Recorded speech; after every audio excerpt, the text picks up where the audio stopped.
Before we get any further, we just want to bring you a message from our wonderful sponsor, Babbel. One side of my family is of Dutch heritage, and many of them speak Dutch fluently. I can't say for certain, but I'm pretty sure they used to make fun of my brothers and me in Dutch. All I know is that someone would say something in Dutch while they were watching us, and then they would erupt in laughter and refuse to tell us what they said. I always wanted to learn Dutch so I could understand what they were saying, but I thought it'd be impossible. I took French classes in school for most of my life and even lived in a French-speaking area of Canada for years, but I can't say a complete sentence in French. Then I found Babbel, one of the top language learning apps in the world. Babbel claimed that if I used the app, it was scientifically proven that I could start speaking a new language in just 3 weeks. Honestly, I was a bit doubtful because I'm terrible at languages, but I was amazed.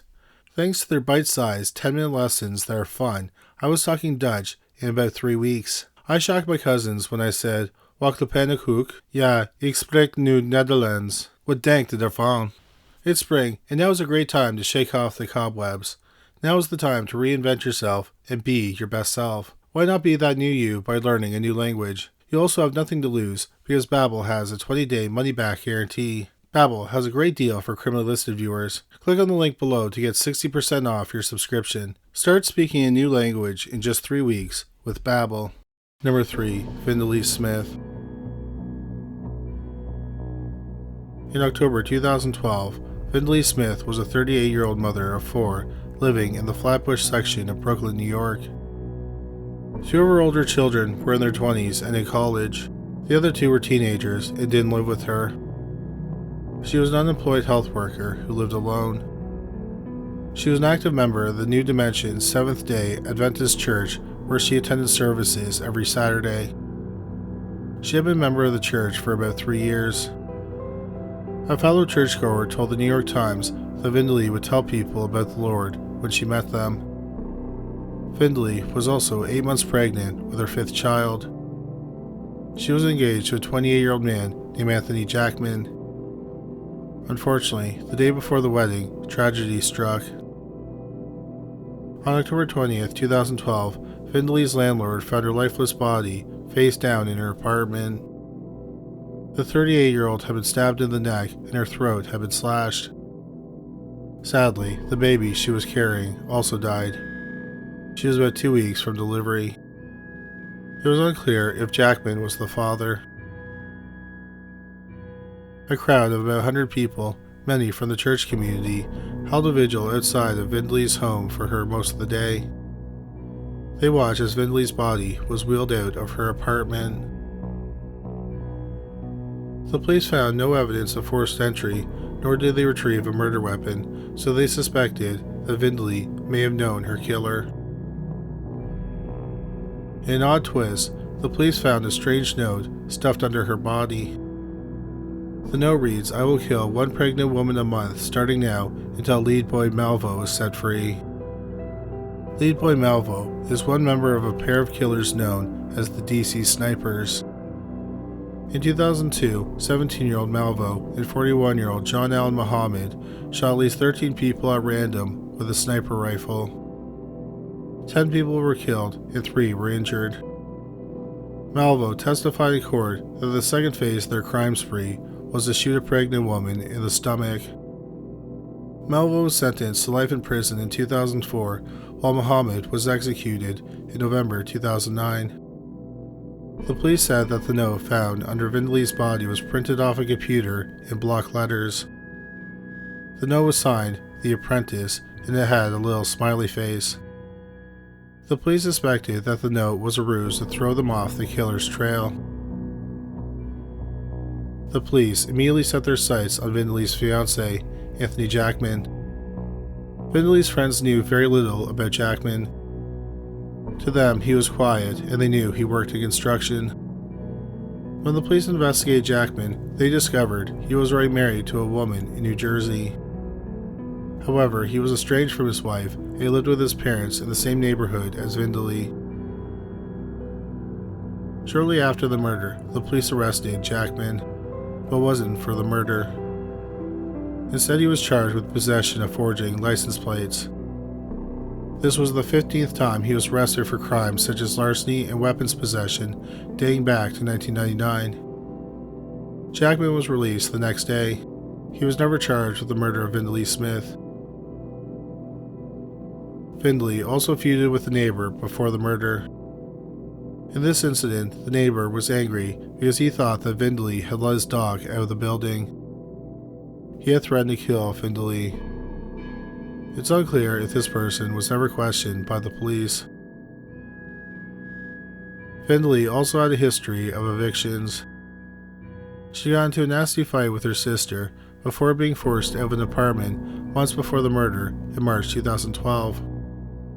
The neighbor remembered the sister yelling, "You're messing with a married man. You don't know who the baby daddy is. You're choosing your boyfriend over your kids. You're so worried about this man, and you're not worried about your kids. I'm sick of you getting kicked out of places." A bloody fingerprint was found on the note that was stuffed under the body, but none of the results of the fingerprinting or the blood work were made public. More than 10 years after the murder of Vindalee Smith, the police have not publicly released any more information, and the case remains unsolved. Number 2. Jillian Fuller. 26-year-old Jillian Fuller lived a life that some people called complicated. She was described as athletic, intelligent, and outgoing. She loved spending time with her family and friends. Her father, George Fuller, was a lawyer, and her mother was a psychiatrist, Dr. Lois Fuller. Jillian was an accomplished athlete. She was ranked 23rd in Canada for outdoor speed skating, and she was a competitive runner. Her talents went beyond athletics. Jillian was fluent in French and considered an expert pianist. She loved music and books. However, Jillian was reported to be a loner that lived on government assistance. At one point, she was treated for alcoholism. Jillian was known to associate with questionable characters when drinking at Vancouver's Fraser Arms Hotel, a bar with wild clientele. Her father, George Fuller, even told media outlets that Jillian had been assaulted twice by people she knew from the bar. George criticized the police for bringing Jillian home instead of the hospital after one such occasion. George also said that Jillian was engaged to a man with a lengthy criminal record. Early on the morning of March 4, 1993, a newspaper delivery person called 911 after they noticed an apartment was on fire. Firefighters arrived at around 4 a.m. and put out the fire. They found the body of 28-year-old Jillian Fuller on her bed.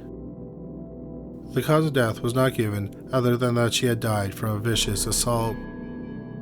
The fire department suspected that the fire was started to cover up the murder. There were no signs of forced entry at Jillian's apartment, so the police suspected that she knew her murderer. The police would not reveal if she had been sexually assaulted or not.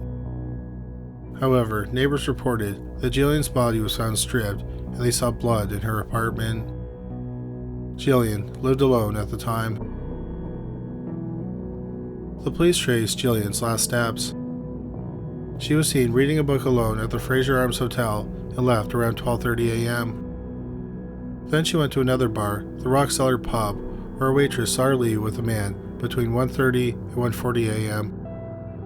The waitress was able to describe what Jillian was wearing that night, a sweater with red trim, and she was carrying a pink book. The police released a composite of the man she left with, based on the waitress's description. The witness said that the man had an olive complexion. He was 28 or 29 years old, with dark curly hair, thick eyebrows, and dark eyes.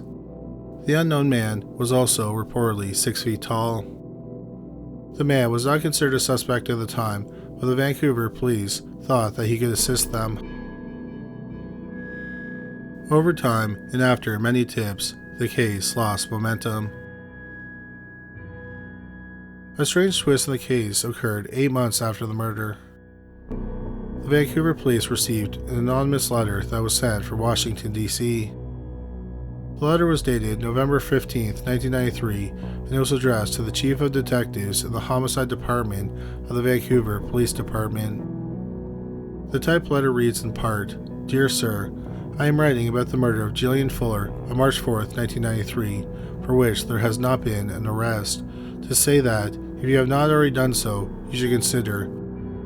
The next part of the letter and most of the letter's body were redacted by the police. The last part of the letter reads, "While I would like to think that if I gave my name, you would hold it in confidence, I hope you will not discount the information or ideas in this letter because I write anonymously." The police released images of the letter with the redacted portion to the public. Unfortunately, it did not provide any leads to Jillian's murder.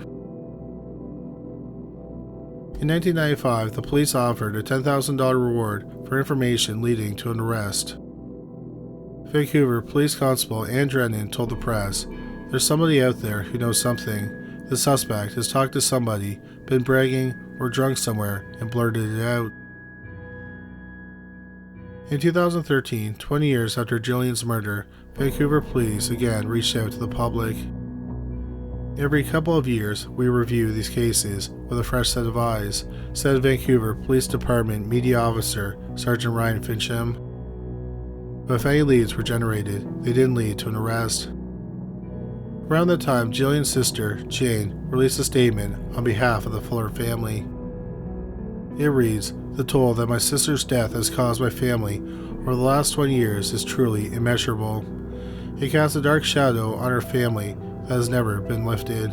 Her loss has left a deep wound in all our lives, and the fact that her killer was never found means that wound will always be unhealed." As the 30th anniversary of Jillian Fuller's murder approaches in 2023, the case is still unsolved.